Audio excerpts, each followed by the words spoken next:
Episode 39 باب دہر۔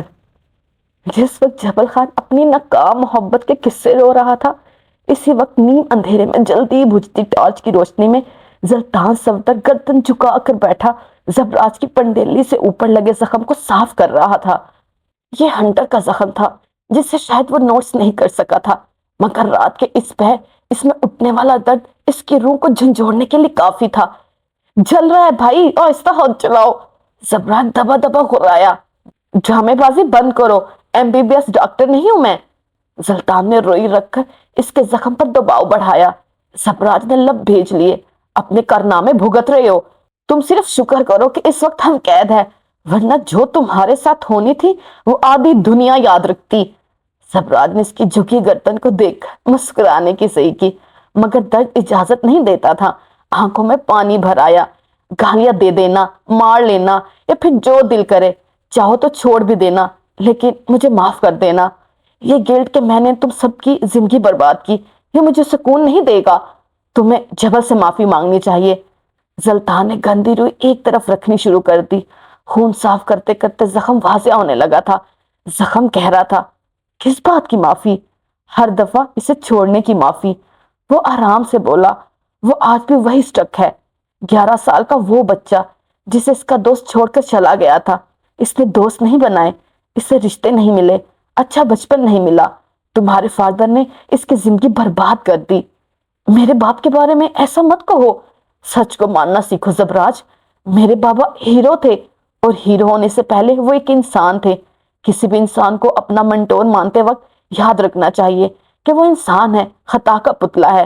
اس کے اندر falls ہو سکتے ہیں، ہمارے لیے نہیں تو کسی اور کے لیے۔ ہر ہیرو کسی نہ کسی کہانی کا ویلن ضرور ہوتا ہے۔ تمہارے بابا روزگار کے ہر بچے کے لیے ویلن تھے۔ وہ زخم کے گرد سفید پٹی باندھنے لگا۔ اس نے زبراج کے طریق پڑتے چہرے کو نہیں دیکھا تھا۔ کچھ لوگ ہمارے لیے بے حد اچھے ہوتے ہیں، اللہ نے ان کو مقام، عزت، رتبہ دے رکھا ہوتا ہے، اور انہی لوگوں میں کئی بار خامیاں ہوتی ہیں، لیکن چونکہ وہ ہمارے پسندیدہ انسان ہیں تو ہم مر کر بھی اپنے آئیڈل پر کوئی بات سننا نہیں چاہتے۔ ایک حقیقت بتاؤں زبراج؟ وہ اس کا پانچہ درست کرتے ہوئے پوچھنے لگا۔ زبراج نے اسے بھولنے کے لیے نہیں کہا، لیکن جس دن انسان اپنے آئیڈیل کو قریب سے جان لیتا ہے، اس دن وہ آئیڈیل نہیں رہتا۔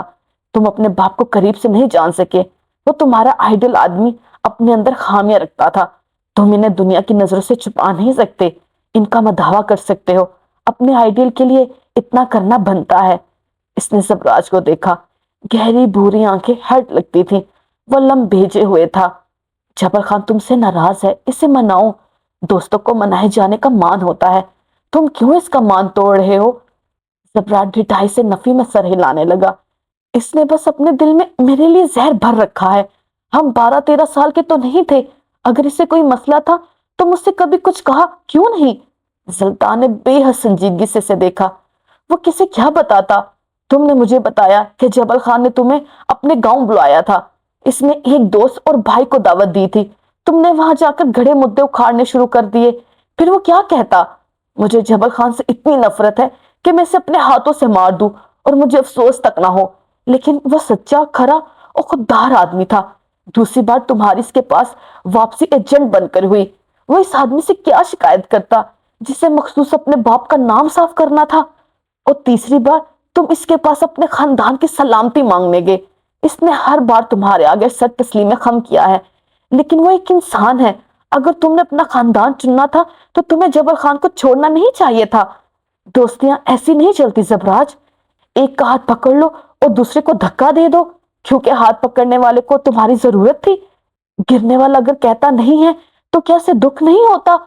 یہ ایک بے حد لمبی تقریر تھی جس سے زلطان نے ایک لمبے عرصے بات کیا تھا۔ دنیا کو آگ لگ رہی ہوتی ہے تو اپنے لفظوں سے نہ بجھاتا، مگر دوست کی طرف چنگاری بھی آئے گی تو زلطان صفدر پھونک سے اڑائے گا۔ اس کے پاس ایک بار دوست بن کر جاؤ زبراج، پھر وہ شکایت کرے گا، ساتھ گھلا کرے گا، روئے گا بھی اور معاف بھی کر دے گا۔ وہ مجھے معاف نہیں کرے گا۔ زبراج ہونٹ کاٹنے لگا۔ کیوں؟ وہ زلخف کو پسند کرتا تھا۔ اس کے براہ راست کہہ دینے پر زلطان ایک لمحے کے لیے تھم گیا۔ باقی دوستوں کی نسبت ان دونوں کو تہمیوں کی ضرورت نہیں تھی، مگر آج اسے تہمین باندھنی چاہیے تھی، ایسا زلطان کو لگا۔ کرتا ہے، کافی دیر بعد کہہ کر زلطان نے تصحیح کی۔ زبراج حیران نہیں ہوا، وہ زلطان کی لوگوں کے چہرہ پڑھنے کی صلاحیت سے واقف تھا۔ میں نے پلان 7 پر کام کرنے سے پہلے اس سے ایک شرط رکھوائی تھی کہ وہ زرخوف کے پیچھے نہیں جائے گا، اور تمہیں لگتا ہے اس نے تمہاری بات مان لی؟ سلطان نے جیسے اس کا مذاق اڑایا ہو۔ وہ مجھے الزام دیتا ہے۔ سبراج کے احساس جرم میں اضافہ ہوا۔ ظاہر ہے وہ دے گا۔ محبت چھوڑنا آسان نہیں ہوتا، مگر مرد محبت کو کسی تیسرے کی وجہ سے نہیں چھوڑتا۔ جبل خان نے بھی زرخوف کو تمہاری وجہ سے نہیں چھوڑا، لیکن دل ملامت کرے گا تو کسی کو الزام تو دینا پڑے گا نا۔ حالات، ذات، برادری، کچھ بھی، اسے الزام دینے کو زبراج شہنواز مل گیا ہے تو ٹھیک ہے، وہ اپنی جگہ درست ہے۔ زبراج نے تھکان سے اسے دیکھا، پھر ہلکا سا مسکرایا۔ سلطان بھی ساتھ مسکرایا تھا۔ شاندان کو لگتا تھا وہ سلطان کا سب سے بہترین دوست ہے۔ حسن کو لگتا تھا وہ سلطان کے سب سے قریب ہے۔ شاید وہ دونوں اپنی اپنی جگہ درست بھی ہوں، مگر سلطان صفدر اور زبراج شہنواز کے درمیان لفاظی کی گنجائش نہیں تھی۔ ان کے درمیان انکہی کے مسائل نہیں تھے۔ وہ دونوں وقت کی قید، سازشوں کے سحر سے آزاد تھے۔ وہ دونوں حقیقی دوست تھے، ایسا دوست جو پاس بیٹھے تو سکون ملے، مسکرائے تو دل خوش ہو۔ وہ دونوں خاموش رہ کر بھی ایک دوسرے سے سب کہہ سکتے تھے۔ تم میرے ساتھ کیا کرنا چاہ رہے ہو خبیث؟ سیاست، وہ اسی کے انداز میں بولا۔ آف کورس میں اتنا عظیم تو نہیں ہوں کہ استخانے میں بیٹھ کر تمہاری کاؤنسلنگ کروں۔ تم نے کبھی بیٹھ کر سوچا ہے تم کتنے ذلیل اور خود غرض ہو؟ زبراج نے اسے شرم دلانی چاہی۔ نہیں، تم چاروں ہو نا مجھے دفتن دفتن یہ احساس دلانے کے لیے۔ زبراج نے افسوس سے نفی میں سر ہلایا اور دونوں ہاتھ اس کی طرف بڑھائے جیسے کہنا چاہتا ہو اٹھاؤ مجھے۔ سلطان نے سینے پر ہاتھ رکھ کے شرف قبول کیا تھا، پھر اپنی جگہ سے اٹھا۔ اس کے دونوں ہاتھ پکڑ کر اوپر اٹھایا۔ وہ جو ہی کھڑا ہوا، سلطان نے اس کی کمر میں ہاتھ ڈال کر اسے سہارا دیا۔ ان دونوں نے ایک نظر اپنے باقی ساتھیوں پر ڈالی۔ وہ تینوں ذرا ذرا سے فاصلے پر دنیا جہاں سے بخبر نیند کے مزے لے رہے تھے۔ دونوں نے ایک ساتھ گردن واپس موڑ لی۔ وہ اسے ساتھ لیے چھوٹے چھوٹے قدم لیے آگے جا رہا تھا۔ زبراج ظاہر نہیں کر رہا تھا، مگر اسے درد بے تحاشا ہو رہا تھا۔ دروازے پر کھڑے ہو کر وہ دروازہ بجا رہا تھا۔ دوسری طرف آواز گئی۔ جبل کی نیند میں خلل پڑا۔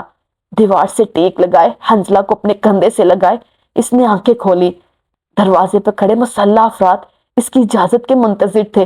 جبل، دروازہ کھولو! زبراج کی آواز دھیمی تھی۔ جبل کا رواں رواں سماعت بن گیا۔ مجھے تم سے بات کرنی ہے، مجھے میرے دوست سے بات کرنی ہے۔ جبل ساکت رہ گیا۔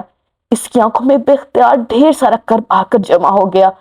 جبل پلیز دروازہ کھولو، میں کسی تیسرے کے لیے یہاں نہیں آیا، میں ہماری بات کرنا چاہتا ہوں۔ آوازوں کی باز گشت سے حنزلہ بیدار ہوئی۔ دروازے پر کھڑے افراد اس کے حکم کے منتظر رہے۔ جبل نے دھیرے سے حنزلہ کو ایک طرف کیا، فرش پر پڑی پستول اٹھائی اور قدم دروازے کی طرف بڑھائے، ساتھ ان دو لوگوں کو دروازہ کھولنے کا اشارہ کیا۔ انہوں نے پستول سیدھی کرتے ہوئے دروازہ کھولا۔ جبل خان دروازے کی طرف جاتے ہوئے رک گیا تھا۔ وہ دروازے پر استدا تھا، جبل کی طرف دیکھتے ہوئے۔ زلطان نے اسے تھام رکھا تھا۔ جبل چاہ کر بھی اس کے زخمی پیر کی طرف نہیں دیکھ سکا۔ اسی پر زلطان نے اسے چھوڑا۔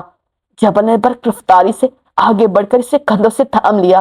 یہ خیال کہ وہ زمین بوس ہو جائے، یہ خیال بھی اپنے ذہن میں وہ لانا نہیں چاہتا تھا۔ مجھے تم سے بات نہیں کرنی زبراج، تم واپس جاؤ، وہ اسے سہارا دیے سختی سے بولا۔ زبراج نے سلطان کو جانے کا اشارہ کیا، ایک ہاتھ سے دروازہ کھینچ میں بند کیا، پھر جبل کو دیکھا۔ میں کھڑا نہیں رہ سکتا، مجھے بٹھاؤ۔ شہنواز درانی نے مجھے تمہارا ملازم نہیں رکھا، جبل ہنوز سختی سے کہہ رہا تھا۔ شہنواز کے بیٹے زبراج درانی نے تمہیں دوست تو رکھا ہے نا، وہ اسی کے انداز میں بولا۔ بٹھاؤ مجھے۔ جبل گہری سانس بھر کر رہ گیا۔ لب بھینچے وہ اسے لیے ہوئے آگے آگے چل رہا تھا۔ قندیلوں نے اپنی روشنی بڑھا لی، سردی اپنا زور کم کرنے لگی۔ چرچ کی قدیم دیواروں نے بے اختیار سکھ کا سانس لیا۔ 12 جنوری، وقت صبح 8 بجے۔ کیا میں تم سے معذرت کروں؟ چرچ کے ہار میں چھائی گہری خاموشی کو زبراج کی گمبھیر آواز نے توڑا تھا۔ وہ بینچ پر بیٹھا تھا، جبل اس کے ساتھ بیٹھا تھا، خاموش تھا۔ پھر اس نے اپنی پستول میز پر رکھی اور اسے گھمانے لگا۔ تمہیں کیا برا لگا جبل؟ آج تک میرے رویے میں تمہیں سب سے زیادہ برا کیا لگا؟ جبل خان جواب دیے بغیر अपनी पिस्तौल को बेंच पर घुमाता रहा। ऐसी खामोशी में इस जरा सी आवाज पे एहसाब पे हथौड़े की तरह लगती थी। जबल, मुझे बताओ मैं कहाँ कहाँ गलत था? जबरात को झिंझलाया। इसने जबल के हाथ से पिस्तौल ले ली। मैं तुम्हारे पास दोस्त बनकर आया हूँ, एजेंट बनकर नहीं। क्या तुम अब भी मुझसे कोई शिकायत नहीं करोगे? तुम सुल्तान के कहने पर आए हो? जबल ने बेतासर अंदाज में पूछा। मैं 29 साल का हूँ जबल। तुम्हें लगता है कोई दोस्त मुझे किसी भी काम के लिए मजबूर कर सकता है? सुल्तान ने मुझसे 10,000 बातें और भी कही हैं। क्या मैंने सब की सब मान ली? मैं यहाँ सिर्फ और सिर्फ इसलिए आया हूँ क्योंकि तुम। वो बोलते बोलते रुका। जबल की आंखों में देखा। सारा बचपन 1 मिनट में आंखों के आगे घूम गया। तुम दोस्त हो मेरे, भाई भी। हम दोनों के दरमियान कोई तीसरा नहीं आ सकता जबल। तीसरा आया था जबराज। हमारे दरमियान तीसरा हमेशा तुम लाए थे। कई साल बाद इसने अपने दोस्त से पहला शिकवा किया था। रुको मत, कहते रहो, मैं सुनना चाहता हूँ। जबराज संजीदगी से बोला। तुम जब रोजगार छोड़ा था तब हाँ, मैं तुमसे बहुत कुछ छुपाया। लेकिन क्या तुम अंधे थे? तुम्हें लोगों की नजरों में हिकारत और नफरत नहीं दिखती थी? तुम्हें निकाले जाने का मतलब नहीं पता था? सिर्फ इसलिए तुम अंधे बन गए क्योंकि सामने वाला तुम्हारा बाप था? और मैं इसलिए चुप रहा क्योंकि तुम्हें इनसे अंधा इश्क और इत्तेबार था। तुम इसलिए चुप रहे क्योंकि तुम्हें हमारी दोस्ती पर एतबार नहीं था। तुम्हें लगा तुम मुझे कुछ बताओगे और मैं तुम्हारी यकीन नहीं करूंगा। कह दो ये झूठ है जबल। वो जो शिकायत का पलंदा लिए हुए बैठा था, इससे पहली बात में अपनी बाकी सारी शिकायतें भूलने लग गई। मैं इसलिए नाराज नहीं था कि तुमने मुझे बताया क्यों नहीं। मैं इसलिए नाराज था कि तुम मुझे दोस्त क्यों नहीं समझते। हमारे दरमियान से वो क्लास का फर्क कभी गया ही नहीं था। खैर, इस वक्त हम बच्चे थे और बच्चे गधे होते हैं। हम दोनों की गलती थी। मेरी 70% और तुम्हारी 30%। इसलिए आगे बढ़ो और मेरे बाकी कसूर गिनवाओ। वो रहसान से कह रहा था। तुमने इस्लामाबाद में दोस्त बनाए, फिर लंदन चले गए। अगर तुम्हें एक बार भी मेरा ख्याल आता तो तुम ये सब ना करते। तुम्हें दोस्त नहीं बनाने चाहिए थे। तुम्हें सिर्फ मेरा दोस्त रहना चाहिए था। जबरात ने तासुफ से नफी में सर हिलाया। वो वाकई 11 साल का बच्चा लग रहा था। वो तो वाकई आगे नहीं बढ़ सका। यानी तुम कह रहे हो कि मैं एक एबनॉर्मल इंसान रहता? मैंने तुम्हारे बाद दोस्त नहीं बनाए। क्या मैं एबनॉर्मल हूँ? तुर्की बतुर्की बोला। बिल्कुल हो। वो सफाई से बोला। दोस्त जिंदगी का हिस्सा होते हैं, पूरी जिंदगी नहीं। ये बात हमें कबूल करनी होगी। कई बार कुछ दोस्त हमसे दूर चले जाते हैं। किसी को पढ़ाई के लिए जाना होता है, किसी को शादी के लिए, किसी की मजबूरी और कुछ किस्मत ले जाती हैं। इन्हें रिप्लेस करते रहना चाहिए। जो चला गया वो चला गया। माँ बाप जब अपने बच्चों को खो देते हैं तो क्या वो दोबारा बच्चे पैदा नहीं करते? क्या वो अपने मौजूदा बच्चों को छोड़ देते हैं या फिर इनका ख्याल रखना छोड़ देते हैं? जिंदगी में कई लॉस ऐसे होते हैं जो जीना सिखा देते हैं। दोस्त छोड़ जाए, रूठ जाए या बिछड़ जाए तो सोचना चाहिए वजह क्या थी। अगर खामी इनमें थी तो इन जैसे लोगों से दोबारा मिलने से इज्तनाब करो, और अगर तुम में थी तो खामी दूर करो। जो रह गए वो माले गनीमत और इनाम है। इनका ख्याल करना चाहिए ना। इसने जबल के गिर्द बाजू फैलाया जिसे वो झटक चुका था। बीवी नहीं हो तुम्हारी, दूर रहो। रह जाने वालों में हम खुद भी थे। अपना ख्याल भी रखना चाहिए। तुमने क्यों नहीं रखा? इसने बात वहीं से शुरू की। तुम इतने साल बाद आकर मुझे इस तरह इल्जाम नहीं दे सकते। यानी मैं जो कहूं वो रद्दी? वो फिफर गया। जबराज ने कराह कर आंखें बंद की। तुम्हारी जगह अगर कोई और होता तो इसे इस वक्त सही गलत ना बता रहा होता। एनर्जी नहीं है यार मुझ में। दोनों पैरों में गोलियां लगी हैं, पूरा जिस्म जख्मी है और प्लान डूब चुका है। इस वक्त मैं .0 पर हूं, फिर भी यहां बैठकर तुम्हें ये सब समझा रहा हूं क्योंकि तुम दोस्त हो मेरे। वो बोलते बोलते रुका, लंबा गहरा सांस लिया। दुनिया ने दोस्ती के बड़े गलत म्यार बना रखे हैं। इन म्यारों से आगे निकल कर देखो तो दोस्ती सुकून है। दोस्ती के पास वापसी दिल से होती है। इसके पास दुख दर्द सुनाने दिल से आया जाता है। गधे हैं वो लोग जो कहते हैं दोस्त से कैसा पर्दा, दोस्त से कैसी बाउंड्री। गलत कहते हैं।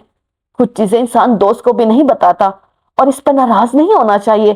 कुछ हदूद दोस्तों के साथ भी होती हैं और इन्हें पार नहीं होना चाहिए। मैं एक प्रैक्टिकल आदमी हूं, शुरू से था। अगर मैंने जुबान से यही नहीं कहा कि तुम मेरे लिए जरूरी हो तो अमल से हर बार कहा है। मुझे तुम्हारे अमल की जरूरत नहीं थी। सच ये है कि तुमने मुझे छोड़कर हर दफा अपने खानदान को फोकियत दी। तुम इस वक्त भी इन्हें यहाँ से जाने दे रहे थे। तुमने मेरे 4 साल के प्लान को खाक करते हुए कुछ नहीं सोचा। तुम एक बार फिर मुझे छोड़कर इनके साथ जा रहे थे। वो चीख रहा था। एक जहर जो इसके अंदर कई सालों से भरा था वो निकल रहा था। मैं हर दफा इंतजार करता रहा कि तुम कभी मेरे दोस्त बनकर आओ। तुम नहीं आए। तुम कभी एक गिल्टी बेटे की सूरत वापस आए थे, तो कभी अपनी वजह से। तुम मेरे लिए कभी नहीं आए। तुम मेरे लिए कभी नहीं रुकते। और फिर तुम कहते हो मैं तुम्हारा दोस्त हूँ। इसका तनफ्फुस फूल गया था। चेहरा सुर्ख और गर्दन की नसें फूल गई थी। आंखें अंगारे की मानक दहक रही थी। इनमें हल्की सी नमी भी थी। मेरे बाप ने ऐसे कई रोज तबाह किए हैं। तुम्हें लगता है कि जबरार शाहनवाज ऐसा मसीहा है कि वो रोजगार की खिदमत करने निकला है? एक लम्हे को इसकी जुबान को लकवा सा लगा हो, जैसे जिन लोगों को जताने की आदत ना हो इनसे इजहार बेहद मुश्किल होता है। हाँ, मैं अपने बाप के लिए आया था, लेकिन रोजगार आया क्योंकि ये मेरे दोस्त का गांव था। मैं तुम्हारी मुश्किलात कम करना चाहता था। मैंने कहा नहीं, लेकिन मैं तुम्हारे साथ रहना चाहता था। मुझे लगा मुझे कहने की जरूरत नहीं है, लेकिन मैं इस हवेली को अपनी हवेली समझता था। बचपन के सारे वादे निभाने मैं आया था जबल, लेकिन इस कहने और ना कहने ने बड़ी मुश्किलात पैदा कर दी। इसने जबल को देखा और अपने दोनों हाथ इसके सामने जोड़े। मुझे माफ कर दो और दोस्तों पर एतबार करना सीखो। मैं हर दफा कह नहीं पाऊंगा, लेकिन ये यकीन रखना सीखो कि मैं तुम्हारा दोस्त हूं। सड़ा हुआ आदमी, कम कहने वाला, लेकिन तुम्हारे लिए हमेशा यही हूं। जबल ने धीरे से इसके जुड़े हुए हाथ जुदा किए। वो ये तो नहीं चाहता था, हरगिज नहीं। कई लम्हे इनके दरमियान खामोशी रही। धुंधला माजी था जो झटकर साफ हो गया था, मगर वो भी ये मानने वाला तो नहीं था। तुम ये सब अब क्यों क्लियर कर रहे हो, ताकि मैं इन्हें जाने दूं? जबराजा मुस्कुराया था। नहीं जबल, नहीं। चाहे तुम्हें लगता हो, चाहे किसी और को, लेकिन तुम मेरे बगैर और मैं तुम्हारे बगैर सिर्फ इंसान है, मास्टरमाइंड नहीं। तुम्हें लगा था मैं तुम्हारे प्लान के तेरे ना होने पर शक भी नहीं करूंगा। मुझे अंदाजा था कि तुम्हारा प्लान विंडरलैंड लाने के बाद कुछ और हो सकता है, इसलिए मैंने अपने खानदान की हिफाजत की जिम्मेदारी ले ली थी। जबल हैरान नहीं हुआ, बस सुनता रहा। आज सुबह स्पीकर इन्हें लेने आ जाएगा। मैं यहाँ आने से पहले इसे पैगाम भेज कर आया था। यानी तुमने शुरू से इनके मामले पे मुझ पर इत्तेबार नहीं किया था? दोस्तों के मामले में किसी तीसरे पर इत्तेबार नहीं किया जाता। मैं अपने मामले में तुम पे इत्तेबार कर सकता हूँ, इनके मामले में सिर्फ खुद पे। सबराज कहकर खामोश हुआ, मगर जबल हनोज इसे देखता रहा। कुछ था जो वो खोज रहा था। अब ऐसे क्या देख रहे हो? बीवी हूं क्या तुम्हारी? वो चिढ़ गया। तुम क्या छुपा रहे हो? तुमने मुझे ये तासुर दिया कि मैं तुम्हें यहाँ कैद करके बिठाया हूं, लेकिन तुम एक दूसरी गेम खेल रहे थे। तुम टाइम ले रहे थे ताकि तुम अपने दोस्तों को ये तासुर दे सको वो मुकम्मल तौर पर ट्रैप हो चुके हैं। और अब तुम यहाँ हो सिर्फ इसलिए नहीं कि मुझसे मामूलात तय कर सको। अब कौन सा ट्विस्ट बाकी है? सबराज गर्दन झुकाकर हंस पड़ा, महसूस अंदाज में, बेहद खुशी से। इसका चेहरा तपत रहा था। सर्कस में हर एक को लगता है कि खिलाड़ी तो वही है। रस्सी पर चलने को लगता है कि अवाम इसकी वजह से आती है। रक्स करने वाले को लगता है कि ये रौनक इसी की है। शेर हाथी के सामने करतब करने वाले को लगता है कि सर्कस इनके दम से जिंदा है। लेकिन सर्कस का बादशाह जानते हो कौन होता है? कौन? सर्कस का मालिक। जबरात चमकती आंखों से कह रहा था। वो जिसने एक अलग ही दुनिया बनाई, जिसने हर एक को एक कहानी सुनाई, उम्मीद दी, इससे बताया कि सर्कस तुम्हारी वजह से है। बजाय सर्कस का मालिक पर्दों के पीछे होता है। ये इसकी कीमत होती है जो इसने तख्त के लिए चुकाई होती है।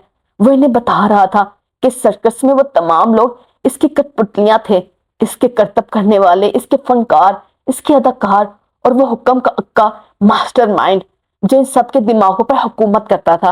वो हुकूमत कर सकता था क्योंकि ये फन इससे आता था। तुम्हारे सर्कस में मैं कौन हूं? सुरमई आंखें गहरी बुरी आंखों में गाड़ कर सवाल हुआ। जादूगर। जादूगर? वो दोनों एक साथ बोले, क्योंकि जादू अलविजन है, क्योंकि जादू कहानी है। जबल तमीज से लम्हे के जेरे असर बोला, जादू लोगों को बांध कर रखता है, सहरजदा कर देता है। जादू बजादे खुद कहानी है, किस्सा है। जादू बका है। तुम मेरे जादूगर हो जबल, मैं तुम्हारे बगैर कुछ नहीं हूं। तुम एक बार फिर मुझे बोतल में उतार रहे हो? जबल हंस कर बोला, तुम बाहर निकलने का फन भी तो जानते हो। जबल गहरी सांस लेते हुए उठ खड़ा हुआ, अपना हाथ जबराज की तरफ बढ़ाया। कसावटें धुल चुकी थी, जो पीछे था वो साफ था। चलो तुम्हें तुम्हारे खानदान के पास छोड़ कर आऊं, थाने देना नहीं छोड़ोगे तुम। इसने हाथ इसके हाथ में दिया। जबल ने इसे मजबूती से थाम लिया। साथ में ऐसे नमूने रखोगे तो मैं ताने ही दे सकता हूँ। वो इसीलिए दरवाजे की तरफ जा रहा था। हमारे खानदान में इजाफे की जरूरत है, तुम शामिल होना चाहोगे? मैं पैर में रस्सी बांधकर खुदकुशी करना ज्यादा पसंद करूंगा। तुम कितने जलते हो मेरे खानदान से। दरवाजे के पास रुककर वो तासफ से बोला, शुक्र करो सिर्फ जलता हूं, वरना ये सब लोग इस काबिल हैं कि मैं जिंदा जलाया जाए। वो दरवाजा खोल रहा था। कोई तो होगा जिसके लिए तुम्हारा दिल नरम पड़ता होगा। दरवाजा खुल गया। मामा इसकी नजर जीनों के एहतमाम पर एक साथ बैठे सुल्तान और जुल्फ पर पड़ी। वो एक साथ हंस रहे थे। एक लम्हे के अंदर इसकी निगाहें बदल गई, इनमें कुछ धर आया। फिर जबल ने नजरें फेर ली। चेहरे की बशाशत रूठ गई थी। अब इसके लिए भी दिल सख्त करना सीख लिया है। वो धीरे से बोला। जबराज की मुस्कुराहट गायब हुई। इसे एकदम कुछ याद आया था, बहुत कुछ एक साथ। शानदान अपनी जगह से उठकर ऊपर की तरफ आने लगा। इसे जबराज को वापस नीचे लाना था। मुझे तुम्हारा प्लान सुनना है सुल्तान सफदर। जबल इजलान खान अपनी जगह खड़े खड़े बोला था। तहखानों की दीवारों से इसकी आवाज गूंजकर एक इर्तियाज सा पैदा कर गई। सर्कस का मालिक अहमददारी के कंधों पर हाथ फैलाए जा रहा था। चेहरे पर वही आमियाना तासर थे। जादूगर का खेल अब शुरू हुआ चाहता था। 12 जनवरी, रात 10:30 बजे। चर्च के अकबी हिस्से में बेवकामा दरख्त थे और इन दरख्तों के नीचे बेंचेस रखे थे जो कि इन वक्त बर्फ से अटे पड़े थे। बेंचेस पर बर्फ की दही तह जमी थी, ऐसी कि एक बेंच पर इस वक्त सुल्तान सफदर और जबल इजलाल खान बैठे थे। आसपास कुछ और मर्द भी खड़े थे जो गांव के मुअज्जिज तरीन घरानों के सरबराह थे, और जबल खान इनकी मौजूदगी में ही कोई फैसला लेना चाहता था। वह सुबह के वक्त प्लान सुनने पर ही अपनी रजामंदी दे कर गया था और इसकी वापसी इस वक्त हो रही थी, जानबूझकर या फिर किसी मसले के तहत। अगर वह जिद कर रहा था, और वो बहुत ज्यादा कर रहा था, मगर वो भी बेबस थे और वही रहे। बेंच पर इसके सामने बैठे हुए सुल्तान काफी देर तक बोलता रहा। जबल और बाकी तमाम लोग इसे सुन रहे थे। बिलशबा वो बोलने और सहरज़दा करने का हुनर जानता था। वहां खड़े इन तमाम अफराद के दिल में इसके लिए जो नफरत और बदगुमानियां थी, वो गोका खत्म ना हुई थी, मगर इनके आगे एक सवालिया निशान जरूर लग गया था। हसन सुल्तान ने इसे प्लान की जगह पे एक राय दी थी, जिसे वो अब कहानी बनाकर पेश कर रहा था। तुम्हें नहीं लगता ये प्लान रद्दी है?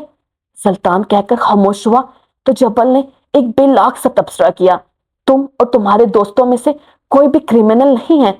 जो तुम कह रहे हो वो एक बहुत बड़ी बात है। तुम क्रिमिनल पैदा हुए थे?